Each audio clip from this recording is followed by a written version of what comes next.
তারা ধর্ষণকে রীতিমতো একটা বাণিজ্যে পরিণত করেছিল। ধর্ষণকে একটা শিল্পে পরিণত করেছিল। তাদের হাতে ২ লক্ষ মা-বোন ইজ্জত হারায়। এই রাজাকার এবং আলবদররা মুক্তিযুদ্ধের স্মৃতিকে মুছে দেওয়ার জন্য তারা সে ১৯৭১ সন থেকে আজ পর্যন্ত যে তৎপরতা চালিয়েছিল, সেই তৎপরতার সর্বোচ্চ তাদের আস্ফালন ছিল ডক্টর মোহাম্মদ ইউনূসের জমানাতে। আসসালামু আলাইকুম ওয়া রাহমাতুল্লাহি ওয়া বারাকাতুহু। সম্মানিত দর্শক, জাতীয় সংসদে সংসদ সদস্য জনাব ফজলুর রহমান, বীর মুক্তিযোদ্ধা, বিএনপি নেতা, তার একটি বক্তব্যকে কেন্দ্র করে পুরো সংসদ রীতিমতো উত্তাল। তিনি কবিতার মতো করে, গল্পের মতো করে ভাষণ দিচ্ছিলেন। স্বাধীন বাংলাদেশে যে কজন মানুষ রাজনীতির মঞ্চের চারণ কবি হিসাবে যাদেরকে শ্রদ্ধা করা হয়, যে কোনো নাটক সিনেমা না দেখে যারা রাজনীতির বোদ্ধা, তারা নাটক সিনেমার পরিবর্তে এই রাজনীতির চারণ কবিদের কবিতা শোনার জন্য, অর্থাৎ ভাষণ শোনার জন্য তীর্থের কাকের মতো অপেক্ষা করতে থাকেন। তাদের মধ্যে এই স্বাধীন বাংলায় বঙ্গবন্ধু পরবর্তী জমানায় ফজলুর রহমান প্রধানতম। আরও একজন মানুষ ছিলেন, সেটা হলো প্রয়াত মেয়র হানিফ। অসাধারণ চমৎকার বক্তব্য দিতেন। তো সেই ফজলুর রহমান সাহেব বক্তব্য দিয়েছেন পার্লামেন্টে এবং টানা ৩০ মিনিট তার সেই বক্তব্যকে কেন্দ্র করে নজিরবিহীন উত্তেজনা তৈরি হয়েছে। তিনি তার বক্তব্যে যে সকল শব্দ ব্যবহার করেছেন, যে সকল বাক্য ব্যবহার করেছেন, তার ভাষার যে লালিত্য, তার ভাষার যে তেজ এবং সে ভাষার মধ্যে যে বারুদ ছিল, সে বারুদের গন্ধে তিনি যাদেরকে উদ্দেশ্য করে বক্তব্য দিয়েছেন তাদের সারা শরীর তছনছ হয়ে গিয়েছে, তাদের বুক বুলেট বিদ্ধ হয়ে গেছে, ঝাঁঝরা হয়ে গেছে। চিৎকার চেঁচামেচিতে পুরো সংসদ রীতিমতো নজিরবিহীনভাবে অস্থির হয়ে পড়েছিল। স্বয়ং স্পিকার বারবার রুলিং দেওয়ার চেষ্টা করেছিলেন, অর্ডার অর্ডার অর্ডার, কিন্তু কে কার অর্ডার মানে? অসহায় স্পিকার তিনি প্রাণান্তভাবে বোঝানোর চেষ্টা করছেন যে মাননীয় সদস্যবৃন্দ, আপনারা যে আচরণ করছেন সে আচরণগুলো খুব নির্লজ্জ আচরণ। আপনাদের বয়স হয়েছে এবং বয়স্ক মানুষগুলো আপনারা যা করছেন, আপনাদের নাতির বয়সী যে সকল লোক এই পার্লামেন্টের অধিবেশন দেখছেন এখানে বসে, তারা লজ্জা অনুভব করবেন।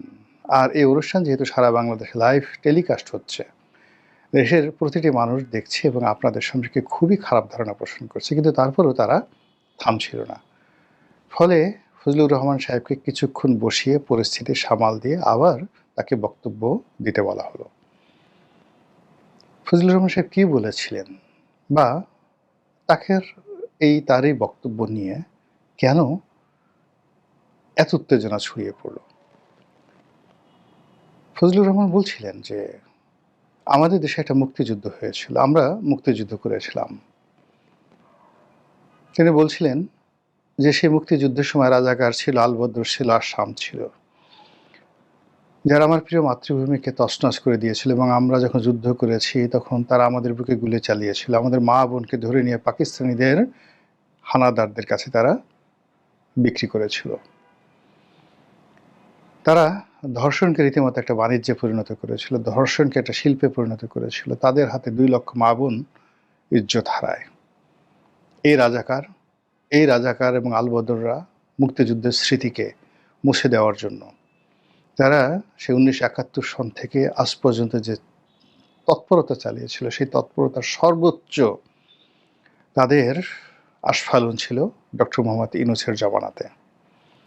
যখন ৭১কে মুছে দিয়ে সেই ২৪কে নতুন মুক্তিযুদ্ধ রূপে প্রতিষ্ঠা করার চেষ্টা করা হয়েছিল, তখন আমি ফজলুর রহমান বলেছিলাম, এই রাজাকারের বাচ্চারা, এই রাজাকারের নাতিপুতিরা, আমার মতো মুক্তিযোদ্ধা যতদিন জীবিত থাকবে ততদিন পর্যন্ত এই বাংলায় ৭১কে বাদ দিয়ে কোনো ২৪ হবে না।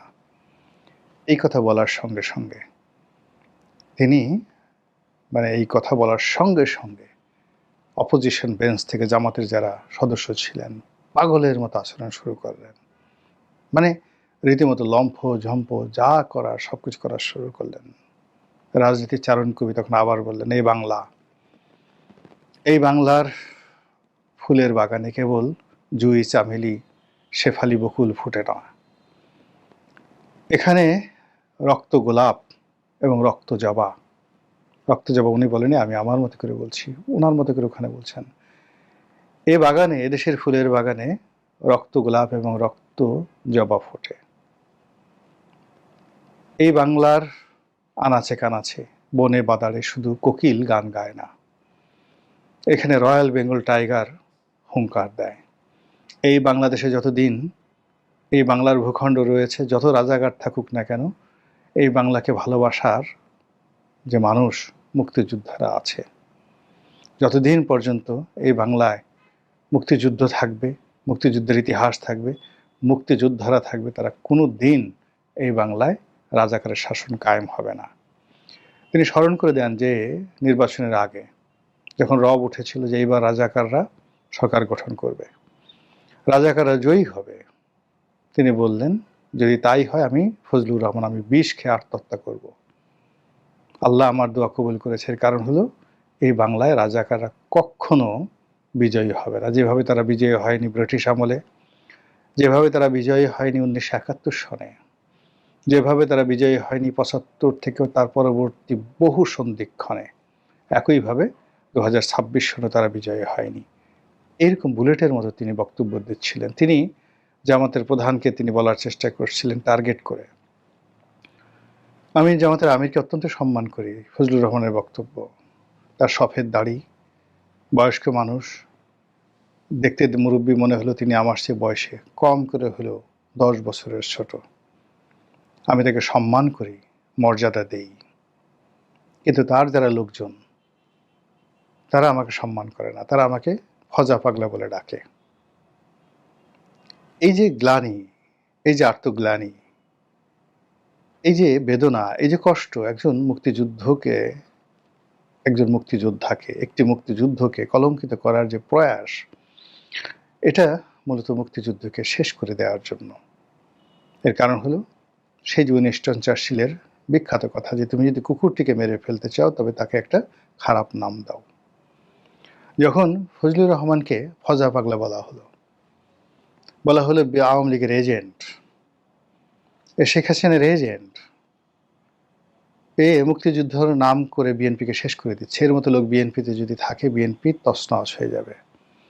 এবং এই যে অপপ্রচার, ফজা পাগলা এবং এই অপপ্রচার, সেই অপপ্রচারে মুক্তিযোদ্ধা ফজলুর রহমান তার জীবনের সবচেয়ে সংকটময় সময় এই নির্বাচনের আগে তার জীবনে এসেছিল। তার বাড়ির সামনে মব হলো। কেন রাজাকারের বাচ্চা কাচ্চা বলা হয়েছে, যেন মব হলো।